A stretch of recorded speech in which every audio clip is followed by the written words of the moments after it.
We have Green Energy Options here in Keene, and we're started in 2007 as a solar and energy efficiency business.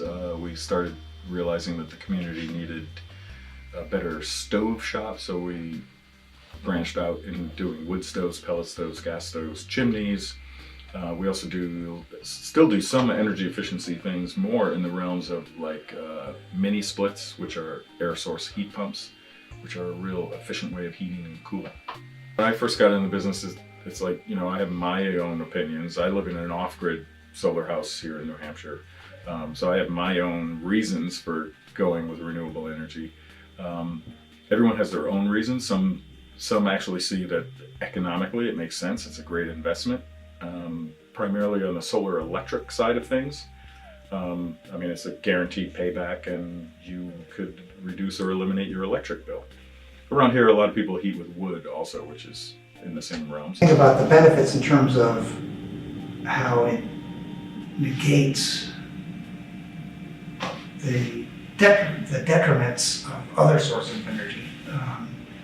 So solar energy doesn't require or doesn't cause significant carbon emissions, which impacts climate change and global warming. It doesn't result in significant particulate matter pollution, which causes lung disease and things like that. It's not a limited finite resource like fossil fuels are.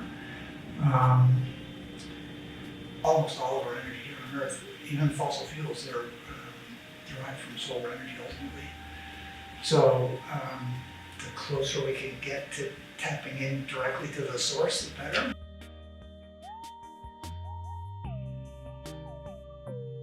When I was in college a long time ago, I did my undergraduate work in California, where solar was big at the time in the 70s, and I had a professor who was building a solar house, so I always knew that I wanted to build a solar house. But then when I was teaching for a while in New York, I was in an energy education program, and I was teaching about solar energy and alternative energy. So I was always reading, and I came across an article about Michael Reynolds and his Earthships, and I just thought it was great. It's taking something that is a disposal problem. There's these tire dumps everywhere and billions of tires that won't decompose, that are just piling up in places, and actually making a very sustainable structure out of it. So it's basically a house made out of garbage and dirt. And the other thing that makes it unique is it's a passive solar design combined with what the architect Michael Reynolds calls really a mass house. So most homes don't have much mass, it's mostly air. And this house has a lot of mass. So when you combine that with the passive solar, now all that solar coming in during the day has storage in all of the mass. In most cases of building, you have the excavation site and they have to haul all the dirt away, but that was actually our building material. So that was different. And it was a sort of a two-man team, one shoveling dirt into the tires and the other pounding it with a sledgehammer. And we had teams of people doing that.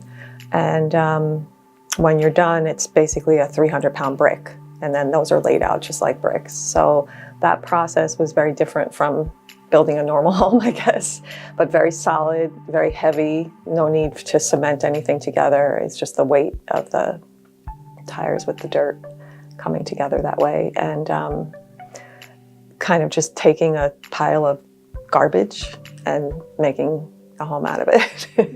You're just much more aware of the seasons and the day-to-day weather, how much sun you're getting.